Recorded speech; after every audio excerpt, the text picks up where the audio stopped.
Jim sitting on his couch on a Sunday afternoon watching a football game during football season, enjoying his life.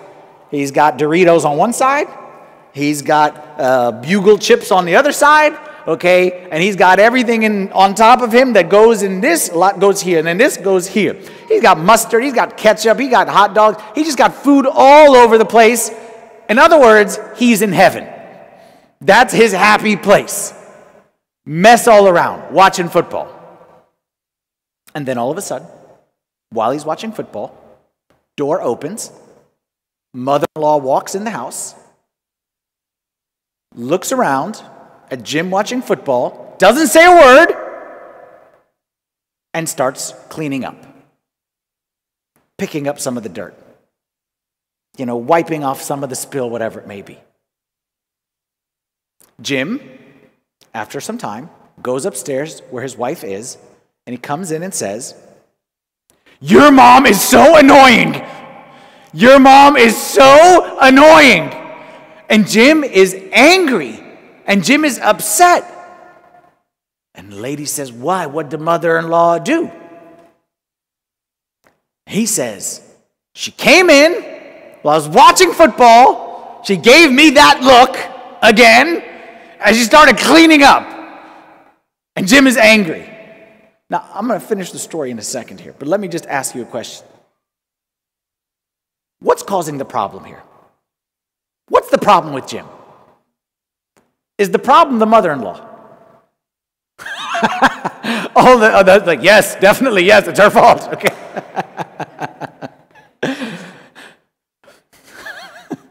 Is the problem, like Jim is very angry. Okay, let me say it this way. Is the mother-in-law pushing Jim's buttons?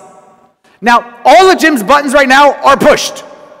But is the mother-in-law pushing the buttons? Let's even be more clear. Is her cleaning, is Jim angry at cleaning? Is cleaning cause Jim to be angry? No. Jim likes a clean house. In fact, if his wife was doing it, he'd be happy. If his kids were doing it, he may throw a party for them, okay? Like, it's not the actual cleaning that's bothering him. Okay? It's her attitude that's bothering him. But wait, what's her attitude? She didn't say a word. Did she say a word? You don't know. Maybe her attitude is, I don't want to disturb him, so I don't want him to be troubled to have to clean this up. I don't want my daughter to have to clean this up. I don't want to bother him while he's watching, so I just walked in and started cleaning. Jim has very strong emotions right now, very strong anger right now, very strong annoyance. And the reason why, I'm going to put up here on the screen, and then I'm going to explain it. Because this, if you can get this, you're good to go for the rest of the day. Because this explains everything for the rest of this day. We control our emotions by controlling our stories. We control our emotions by controlling our stories. Meaning, it's not what the lady did that caused his emotions. It's the story that he told himself in his head about why she did what she did. In his mind, the lady came in, and the lady, I'm just coming, clean, help, whatever, don't want to disturb him. But in his mind, she looked at me, she's judging me, she thinks I'm not good enough for her daughter. She never thought I was good enough for her daughter. She wishes she had married, the other guy from the college, whatever it is, and now she's just looking at me, and she's judging me, and I'm sure she's going to be talking about me, and it's a story. It's a story. It's a story. The reality is one thing, the story is different, and he is responding to the reality or the story. That's what we do, ladies and gentlemen. We respond not to the reality. We respond to the stories that we tell ourselves. And that's why there's a verse from Proverbs I didn't put up on the screen, but it says, as a man thinks in his heart, so is he. As a man thinks in his heart, so is he. What it's saying is very simple, is that your life is influenced by the stories you tell yourself, whether you realize it or don't realize it. It could be in a subconscious way. And that's why, I'll give you more example. That's why your own behavior changes. Like someone may do something to you, and your response may be A or B, it's exact same behavior, but your response is very different based on the story that you tell yourself in your head. For example, you're driving down the road, heading home today after church. Somebody cuts you off on the highway. What do you do? What do you do? Sometimes you do nothing. Like everyone here has been cut off on the highway and done nothing at times. And you let it go. And other times you get angry. You yell. You start waving fingers. Just not all of them, just some of them. And you get very upset. Now wait a minute. If you're a rational being and you're saying anytime someone cuts you off, you should behave the same way because you don't know the guy. But why is it, help me out here, why is it that sometimes you get angry, sometimes you don't care? Why? Think about it. Why?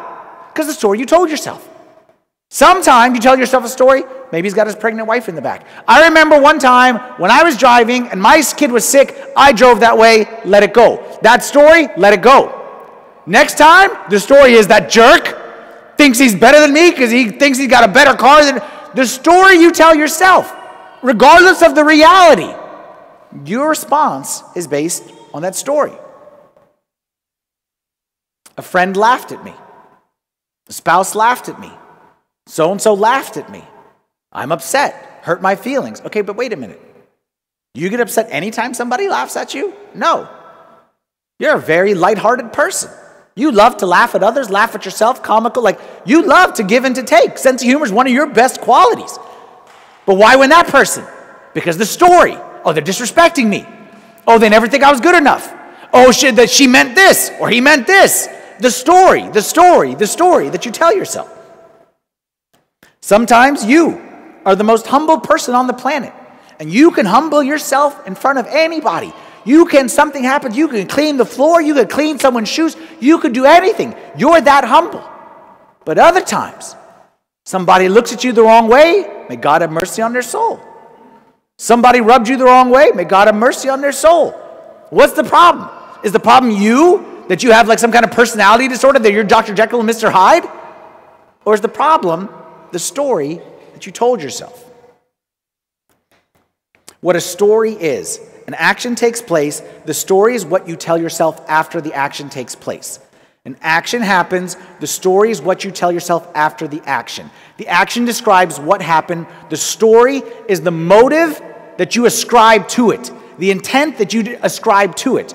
And believe it or not, this is the key. This is the key for us to be able to control our emotions. Let me do it pictorially right here. This is how life happens, and I realize it's not this mechanical, okay? This happens in a split second, but what happens is you make an observation. Something happens. Someone cut me off. Someone said a joke. Lady started a vacuum, whatever it is. Observation, you tell yourself a story about why that happened, why that action took place. That story leads to a feeling, and that feeling leads to an action. Observation leads to story, story leads to feeling, feeling leads to an action. We often spend all of our time trying to figure out, once I have this feeling, how do I stop this action? I feel hurt, how do I not lash out? I feel angry, how do I not go crazy? How do I stop this action based on the feeling? But what I'm saying is, go up a level. Go up a level and work at the story level, not at the action level and the feeling level. Work at the story and say, what story am I telling myself that's causing me to feel this way, which causes me to act this way?